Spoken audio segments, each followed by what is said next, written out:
ఓం నమో భగవతే వాసుదేవాయ. వసుదేవసుతం దేవం కంసచాణూరమర్దనం దేవకీ పరమానందం కృష్ణం వందే జగద్గురుం. విడువరాదెంతైనా వెర్రివాడనైనా నీకు, విడువరాదెంతైనా వెర్రివాడనైనా నీకు, కడవారు నవ్వకుండా కాచుకోనన్నును. విడువరాదెంతైనా వెర్రివాడనైనా నీకు, కడవారు నవ్వకుండా కాచుకోనన్నును. జ్ఞానము నేనెరుగ అజ్ఞానము నేనెరగ, మానను విషయములు మరిగి ఎంతైనా. జ్ఞానము నేనెరగ అజ్ఞానము నేనెరగ, మానను విషయములు మరిగి ఎంతైనా. నీ నామము నొడిగి నీ దాసుడనను కొందు, నీ నామము నొడిగి నీ దాసుడనను కొందు, దీనికే వహించుకొని దిద్దుకో నన్ను. నీ నామము నొడిగి నీ దాసుడనను కొందు, దీనికే వహించుకొని దిద్దుకో నన్ను. విడువరాదెంతైనా వెర్రివాడనైనా నీకు, కడవారు నవ్వకుండా కాచుకోనన్నును. కాచుకో నన్నును. ఆత్మబంధువులారా, భగవద్భక్తులారా, దీనికే వహించుకొని కాచుకోనన్నును అన్నమయ్య రాసినటువంటి ఈ కీర్తనలో స్వామి, నేను జ్ఞానమునెరుగను అజ్ఞానమును ఎరుగను, అంతేకాదు విషయములు మాత్రము మానలేకుండా ఉన్నాను, కోరికలు విడువలేకుండా ఉన్నాను. నీ నామము నుడిగి నీ దాసుడనను కొందు, కేవలము నీ నామ సంకీర్తన మాత్రమే నేను చేయగలను స్వామి. దీనికే వహించుకొని దిద్దుకో నన్ను అంటే, నేను చేసే తప్పులన్నీ క్షమించి నన్ను ఏలుకో అంటే, విడువరాదెంతైనా అంటే నా వేలు పట్టుకొని ఎప్పుడు కూడా విడవద్దు స్వామి. విడువరాదెంతైనా వెర్రివాడనైనా నీకు, కడవారు నవ్వకుండా కాచుకో నన్ను అంటే, నేను ఏ తప్పులు చేసినా తెలిసి తెలియక చేసిన తప్పులను క్షమించి నీ దాసుడిగా దాసుడిగా నన్ను ఏలుకో స్వామి అని అన్నమయ్య రాసినటువంటి కీర్తనతో శ్రద్ధాత్రయ విభాగ యోగంలో ఆ స్వామి 3 రకాలైన తపస్సులేమిటో చెప్పబోతూ ఉన్నాడు. తెలుసుకుందాం. ఓం శ్రీకృష్ణ పరబ్రహ్మణే నమః. శ్రీమద్భగవద్గీత శ్రద్ధాత్రయ విభాగ యోగః. శ్రీ భగవాన్ వాచ దేవద్విజ గురు ప్రాజ్ఞ పూజనం శౌచమార్జవం బ్రహ్మచర్యమహింసా చ శారీరం తప ఉచ్యతే. తపస్సు అనేది 3 రకాలుగా ఉంటుంది అర్జున. శారీరక తపస్సు, మానసిక తపస్సు, శాబ్దికము అంటే వాచక తపస్సు. ఈ 3 రకాలైన తపస్సులు ఏ విధంగా ఉంటాయి అనేది ఆ స్వామి చెబుతూ, మొట్టమొదటి తపస్సు దేవద్విజ గురు ప్రాజ్ఞ పూజనం శౌచమార్జవం బ్రహ్మచర్యమహింసా చ శారీరం తప ఉచ్యతే. మొట్టమొదటిది శారీరక తపస్సు, అంటే మన శరీరంతో చేసేటువంటి తపస్సు. కొంతమంది ఏ విధంగా ఉంటారు అంటే శారీరకంగా, అంటే తమ శరీరాన్ని అన్యుల యొక్క సేవకే వినియోగించాలి. అంటే ఇది ఒక కారణ శరీరం, దీనితో తపస్సు అంటే మంచి పనులు ఏం చెయ్యొచ్చో, ఒక భగవంతుణ్ణి, శంకరుడిని లేకపోతే మహావిష్ణువుని, ఏ దేవుని పట్ల అనురాగం ఉంటుందో వారి ఆలయానికి పోవడం, అంటే ఆ పాదాలు నడుచుకుంటూ వెళ్ళిపోతాయి. చేతులు పూజ చేస్తాయి, చేతులతో పూజ చేస్తాం, నమస్కారం చేస్తాం. మన మనసులో శారీరక తపస్సు ఏ విధంగా చేయాలని ఉంటుంది అంటే భగవంతుడి ఆలయానికి వెళ్ళాలి, పెద్దవాళ్లకు నమస్కరించాలి. అంతేకాదు ఆ స్వామికి కూర్చొని విసనకర్రతో విసరడం, చేతితో పువ్వులు కట్టడం. ఆడవాళ్ళైతే చక్కగా పువ్వులు కట్టి స్వామికి పూలతో అలంకారం చేద్దాం అని అనుకుంటారట. అంతేకాదు గంధ పుష్పాది ఉపచారములు. ఆ విధంగా అంటే నోటితో మంత్రాలు చదువుతూ, చేతులతో పుష్పాలతో పూజ చేస్తూ, గంధ పుష్ప పూజలు చేస్తూ ఈ విధంగా శృంగారించడం. రకరకాలుగా అమ్మవారైనా సరే, అమ్మవారు కూడా సౌందర్యలహరి. ఆ విధంగా అమ్మవారిని చాలామంది అలంకరించుకొని ఆనందపడుతూ ఉంటారు. ఆ కృష్ణ పరమాత్మ కూడా చక్కగా యశోదాదేవి ఏ విధంగా అలంకరించిందో, రకరకాలైనటువంటి ఆభరణాలతో, రకరకాలైనటువంటి వస్త్రాలతో అలంకరించి, ఈ శారీరకమైన తపస్సు అలాంటిది. ఇక దేవతామూర్తి కానీ ఒక లింగమే అవ్వచ్చు, అభిషేకం చేసి శివుడి లింగానికి అభిషేకం చేసి తృప్తి పడుతూ ఉంటారు కొంతమంది. అదే కాకుండా బ్రాహ్మణులను మనస్ఫూర్తిగా సేవిస్తూ ఉంటారు. బ్రాహ్మణులకు చేస్తే ఆ బ్రహ్మ సంతోషిస్తాడు అని ఆ బ్రాహ్మణులకు పాదపూజ చేయడం, వారికి తాంబూలాలు ఇవ్వడం, వారిని గౌరవించడం, ఇది కూడా శారీరకమైనటువంటి తపస్సు. అంతేకాకుండా తల్లిదండ్రులను సేవించడంలో శరీరాన్ని కూడా త్యాగం ఉండాలి. అలాంటి ఇది శారీరక తపస్సు. శ్రవణ కుమారుడి గురించి మనం విన్నాం.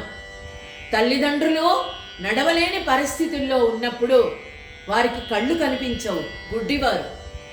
వారిని కావడిలో మోస్తూ వారిని ఎంతో ప్రేమతో ఆప్యాయతతో చూసుకున్నాడు.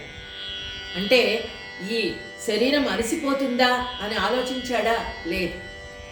మనస్ఫూర్తిగా వారికి సేవ చేశాడు ఈ శరీరంతో. అంతేకాదు, ఇక ఈ విధంగా చేయడం వలన శారీరకమైనటువంటి మాలిన్యాలన్నీ తొలగిపోతాయి. ఇది కూడా ఒక రకమైనటువంటి తపస్సు. అంతేకాదు, భూతకోటి యందు ఆత్మ వస్తువు కలదని అంగీకరించడం కూడా శారీరకమైనటువంటి తపస్సు. చాలామంది మూగజీవుల పట్ల చాలా భూతదయ కలిగి వాటికి ఆహారాన్ని పెట్టడంలో సంతోషిస్తారు. అంతేకాదు, ఒక గోవును తీసుకువచ్చి దానికి సకల ఉపచారాలు చేసి ఆ గోవులను మాతల అంటే తల్లి కంటే చాలా ప్రేమగా చూసుకునేవారు ఉన్నారు. అది కూడా శారీరకమైనటువంటి తపస్సే. ఇట్లాంటి వాళ్ళు ఎలా ఉంటారు అంటే విషయ భోగాలను దృఢ నిశ్చయంతో సంయమించవలెను. అంటే అనుభవించాలి కాబట్టి విషయ భోగాలు అనుభవిస్తారు. చేయవలసినప్పుడు కార్యాలన్నీ కూడా నెరవేరుస్తారు. అలాగా సంతానం కోసమని ఒక స్త్రీ సంయోగాన్ని కోరుకుంటారు తప్ప విషయ వాంఛలతో కాదు, అది కూడా ధర్మ మార్గంతోనే చేస్తారు. అంతేకాదు ఇక తనను తాను దూరమునర్చుకొని విముక్తుడు అయి ఉంటారు. అంటే కేవలము విషయ భోగాలకు కాకుండా స్త్రీ స్పర్శను కోరుకోరు. ఇక ఈ విధమైన ప్రవర్తన వలన ఎలా ఉంటుంది? శరీరము శుద్ధంగా సరళంగా ఉంటుంది. అంటే ఇతరుల సేవకు వినియోగించేటువంటి శరీరము చాలా హాయిగా సంతృప్తిగా ఉంటుంది. తను ఏం తిన్నా, ఏ విధంగా సంచరించినా ఇతరుల కోరికను గౌరవిస్తూ ఇతరులకు సేవ చేస్తూ మానవ సేవే మాధవ సేవగా భావిస్తూ ఉంటారు. దీనిని శారీరక తపస్సు అని అంటారు. ఇక అనుద్వేగకరం వాక్యం సత్యం ప్రియహితం చయ స్వాధ్యాయాభ్యసనం చైవ వాంగ్మయం తప ఉచ్యతే.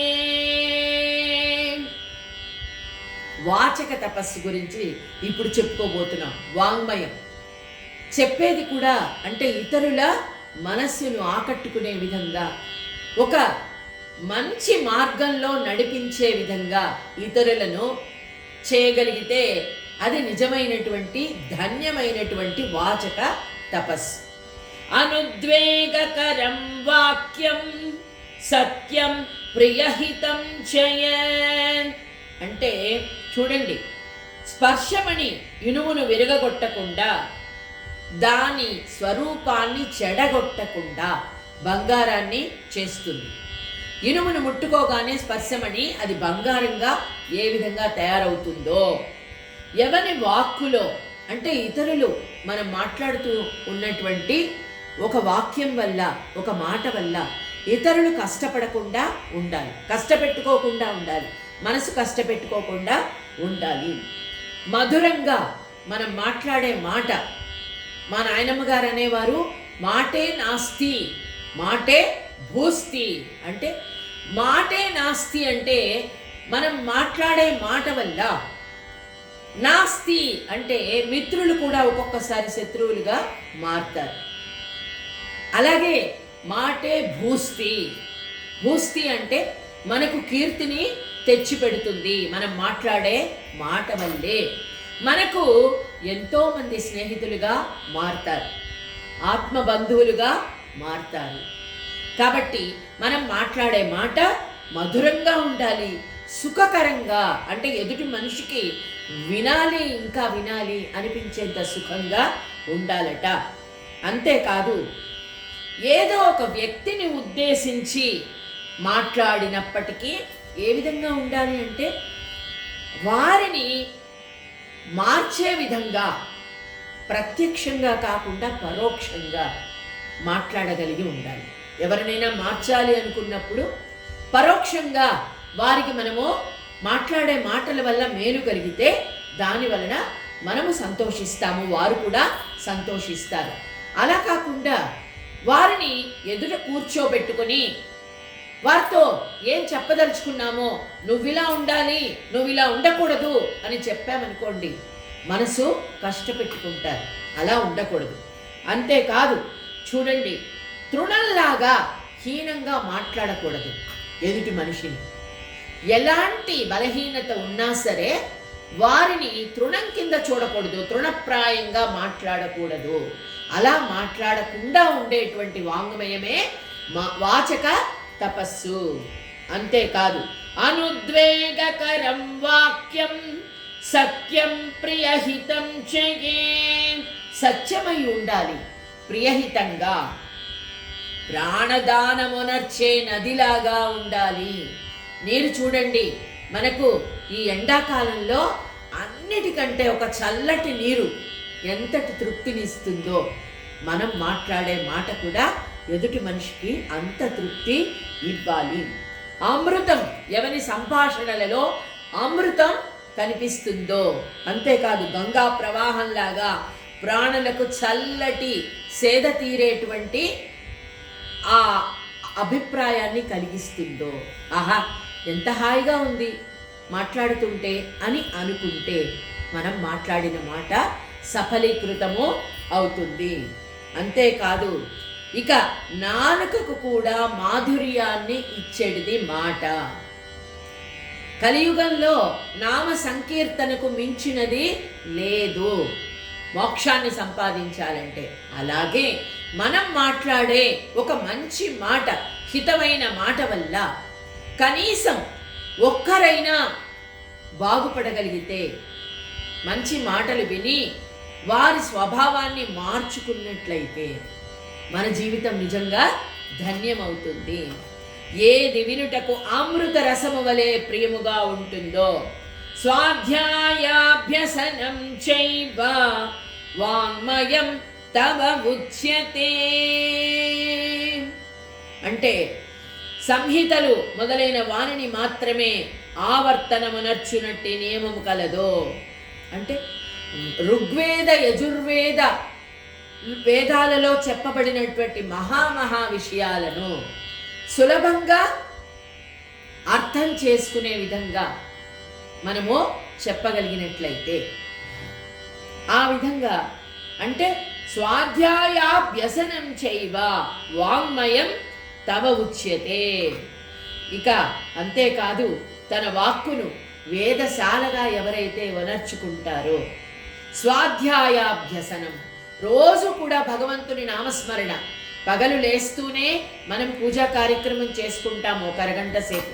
అలాగే రాత్రి నిద్రపోయే ముందు కూడా ఆ భగవంతుడి నామస్మరణ, శివుడు, విష్ణువు, ఇతర దేవుళ్ళ నామోచ్చారణ, నామ సంకీర్తన, నామోచ్చారణ చేయగలిగితే, రామహరే కృష్ణహరే అని ఆ నామోచ్చారణ చేయగలిగితే దానిని వాచిక తపస్సని అంటారు. దాని వలన మనలో ఉన్నటువంటి, శరీరంలో ఉన్నటువంటి మాలిన్యాలన్నీ తుడిచిపెట్టుకున్నట్లుగా అయిపోతాయి. మనసు శుభ్రంగా మారుతుంది. ఇక మన ప్రసాద సౌమ్యత్వం మౌనమాత్మ వినిగ్రహ భావ సంశుద్ధిరిత్యేతః తపో మానస ఉచ్యతే. శారీరక తపస్సు మాత్రమే కాదు, వాచక తపస్సు మాత్రమే కాదు. అందుకే మనసా వాచ కర్మణ. ఇక మానసిక తపస్సు, కర్మను గురించి చెప్పుకున్నాం మనము శారీరక తపస్సులో. వాచ అంటే వాక్కు ద్వారా మనం చేసేటువంటి తపస్సు గురించి చెప్పుకున్నాం. ఇప్పుడు మానసిక తపస్సు గురించి చెప్తూ ఉన్నాడు ఆ స్వామి. మన ప్రసాద సౌమ్యత్వం మౌనమాత్మ వినిగ్రహ భావ సంశుద్ధిరిత్యేతః తపో మానస ఉచ్యతే. మన ప్రసాద సౌమ్యత్వం అంటే మనస్సు చాలా సౌమ్యంగా, ప్రశాంతంగా ఎప్పుడైతే ఉంటుందో, ఎలా ఉండాలి? అలలు లేనప్పుడు ఏ విధంగా సముద్రం ఉంటుందో, సరోవరం ఉంటుందో, అల్లకల్లోలంగా ఉంటుంది అలలుంటే. అదేవిధంగా మనస్సులో ఆలోచనలు ఎక్కువగా ఉన్నప్పుడు, ఆందోళన ఎక్కువగా ఉన్నప్పుడు మనసు చాలా అల్లకల్లోలంగా ఉంటుంది. మనం ఏం మాట్లాడుతున్నామో, ఏం చేస్తున్నామో ఏది కూడా మనకే అర్థం కాదు. అలాంటి స్థితిలో మనం ఉన్నట్లయితే మనం చేసే పనులు కూడా ఆ విధంగానే, కర్మలు కూడా ఆ విధంగానే ఉంటాయని మనం చెప్పుకున్నాం కదా. అలా కాకుండా మన ప్రసాద సౌమ్యత్వం మౌనం ఆత్మ వినిగ్రహ అంటే ఆత్మబోధలో మాత్రమే ఉండాలి. మనసు చాంచల్యాన్ని పూర్తిగా వదిలేసి ఏ విధంగా ఉండాలి? మంచి గంధపు అడవి, సర్పాలు లేనప్పుడు ఏ విధంగా ఉంటుంది మంచి గంధపు అడవి? ఎప్పుడు కూడా గంధపు చెట్లకు సర్పాలు చుట్టుకొని ఉంటాయి అంటారు ఆ వాసనకి. కానీ సర్పాలన్నీ విడిపోయిన తర్వాత ఏ విధంగా ఉంటుంది మంచి గంధపు చెట్టు? స్పష్టమైనటువంటి మంచి వాసనతో సువాసనలు వెదజల్లుతూ ఉంటుంది. కళలు చలించినప్పుడు చంద్రుడు, అంటే పూర్ణ చంద్రుడు ఏ విధంగా ఉంటాడు? పౌర్ణమి రోజు చక్కగా నిండుగా ఉంటాడు కదా, కళలతో, షోడశ కళలతో. ఆ విధంగా చింతలు లేనప్పుడు, చింత ఏ విధంగా అంటే మనిషిని చింతలే కాల్చేస్తాయి శరీరాన్ని. అవే రకరకాలైన రోగాలను కలిగిస్తాయి. మనస్సు ప్రశాంతంగా, మనశ్శాంతి అంటాం మనం. అదే మనశ్శాంతి లేనప్పుడు, చింత అనేది ఉన్నప్పుడు, ఆలోచనలు ఉన్నప్పుడు మనస్సు ఆనందంగా ఉండలేదు, శరీరం కూడా ఆనందంగా ఉండదు. మదించుటకై సుందర పర్వతము లేనప్పుడు క్షీరసాగరం యొక్క స్థితి. మందర పర్వతాన్ని చిలికి చిలికి చిలికి విషం వచ్చింది మొట్టమొదట కదా. అలాంటప్పుడే ఆ భగవంతుడు ఆ మందర పర్వతాన్ని తన వీపు మీద ఎక్కించుకున్నాడు. అంటే మందర పర్వతం కూడా చిలికి చిలికి విషాన్ని విరజిమ్మింది. ఏదీ లేకుండా ప్రశాంతంగా ఉన్న సముద్రం ఏ విధంగా ఉంటుంది? అలలు కూడా లేకుండా చాలా హాయిగా ప్రశాంతంగా ఉంటుంది. సముద్రం దగ్గరికి సాయంత్రం వెళ్ళి కూర్చొని దాని సౌందర్యాన్ని, దాని ఆహ్లాదాన్ని మనము ఆస్వాదిస్తాం. ఎప్పుడు? ప్రశాంతంగా ఉన్నప్పుడు. ఆ విధంగా ఉండాలట. అంతేకాదు సంకల్పము వికల్పము లేకుండా ఉన్నట్లయితే మనస్సు ఆ విధంగా ఉంటుంది. అంటే తెల్లవారి లేచినప్పటి నుండి ఏం చేయాలి, తర్వాత ఏం చేయాలి, ఆ తర్వాత ఏం చేయాలి, గంట గంటకు మానసిక చాంచల్యంతో మనం పనులు చేస్తూ ఉంటే ఇక మనసు ప్రశాంతంగా ఎలా ఉంటుంది? జంజాటకం అంటే బాధ్యతలు, బరువులు ఇవి ఉంటాయి. కానీ బాధ్యతను బాధ్యతగా అనుకున్నప్పుడే, బరువుగా అనుకున్నప్పుడే అది ఇంకా బరువుగా అనిపిస్తుంది. ఇది ఏమీ లేదు స్వామి నీ దయ, ఇవన్నీ ఈ కార్యక్రమాలని నువ్వే చేయించాలి, నాదేం లేదు, నేను నిమిత్త మాత్రుణ్ణి అనుకుని చేసినట్లయితే అవి బాధ్యతలుగా అనిపించవు, బరువుగా అనిపించదు, హాయిగా చేసుకుంటూ పోతాము. భావ సంశుద్ధి రిచ్చేత. చూసారా, భావ సంశుద్ధి, భావం శుద్ధంగా ఉండాలి. మనము మనసులో భావించేటువంటిది భావన. మనం ఏ విధంగా, యద్భావం తద్భవతి, మనం ఏ విధంగా భావిస్తామో ఆ విధంగానే ఉంటుంది మనం చేసే పని కూడా. భావ సంశుద్ధిని ఇచ్చేత తపో మానస ఉచ్యతే. అంటే ఈ తన కళ్యాణ సాధనమునర్చుకుని ఆనంద స్వరూపాన్ని చూసి చలించే శుష్కించిపోయిన అవయవము స్పర్శ జ్ఞాన విహీనయై చలిచే బాధను అనుభవించకపోవు రీతిని. మనము ఎన్నో యాత్రలు చేస్తూ ఉంటాం. చాలా అందరు హిమాలయాలకు వెళ్తూ ఉన్నారు. చాలా అపాయం అని చెప్పినా అమర్నాథ్ యాత్రకు ఎంతోమంది వెళుతూ ఉన్నారు. ఎందుకు వెళుతున్నారు? అక్కడ ఉండే మంచులింగాన్ని దర్శించడానికి, శివయ్యను తమ హృదయంలో ప్రతిష్ఠించుకోవడానికి. అంటే వారి భావము అక్కడ ఉంది, ఆ శివలింగం మీద.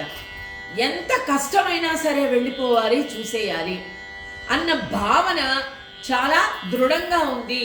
అలాంటప్పుడు జరగబోయేది అపాయమా, రేపేం జరుగుతుంది, చలి ఎక్కువగా ఉంటుంది కదా, నేను తట్టుకోగలనా, ఇవన్నీ ఎవరు కూడా ఆలోచించట్లేదు. చాలా సులభంగా అందరూ వెళ్ళిపోతున్నారు. అంటే భావ సంశుద్ధి ఇది ఉన్నప్పుడు ఆ మానసిక తపస్సు అనేది తప్పనిసరిగా ఫలిస్తుంది. అందుకే క్షేమంగా వెళ్ళి క్షేమంగా చాలామంది వస్తూ ఉన్నారు. మానసిక స్థితి ఎలా ఉండాలి అంటే వైరాగ్య కష్టములు లేనటువంటిది. అంటే ఏ విధమైనటువంటి కష్టాలు లేకుండా వైరాగ్యంతో మానసిక తపస్సు చేసినప్పుడు మనశ్చాంచల్యము అంతమైపోతుంది. అప్పుడు స్థిరంగా ఉంటుంది మనస్సు. మనం ఏం చేయాలో మన బుద్ధి నిర్ణయిస్తుంది. ఆ స్వామి మీదే అన్నీ వదిలిపెట్టినప్పుడు అన్నీ ఆ స్వామే చూసుకుంటాడు. అలా అప్పుడు ఎలా ఉంటుంది? ఆత్మస్వరూప ప్రాప్తి కలిగిన తరువాత నీటిలో ఉప్పు ఏ విధంగా కరిగిపోతుందో ఆ విధంగా ఆత్మ కరిగిపోతుంది, ఆత్మ పరమాత్మలో లీనమైపోతుంది. ఇక అరచేతిలో ఎప్పుడైనా వెంట్రుకలు మొలుస్తాయా? మొలవు. అదేవిధంగా మనస్సున విషయ భావాలన్నీ కూడా పారిపోతాయి, వాటంతటకవే పారిపోతాయి. ఇక మనస్సు ఈ విధంగా నిశ్చయంగా ఉన్నప్పుడు మానసిక తపస్సుకు ఇది యోగ్యమైనది అర్జున అని ఆ స్వామి చెప్తున్నాడు. కాబట్టి మనమందరం కూడా అందుకే ఆ స్వామి భావములోన బాహ్యమునందును గోవింద గోవిందయని కొనువామో మనసా భావములోన బాహ్యమునందును అని అన్నమయ్య చెప్పిన రీతిగా భావ సంశుద్ధి కలిగి మనము ఈ 3 రకాలైన తపస్సులతో మన జన్మను ధన్యం చేసుకుందాం. ఓం శ్రీకృష్ణ పరబ్రహ్మణే నమః.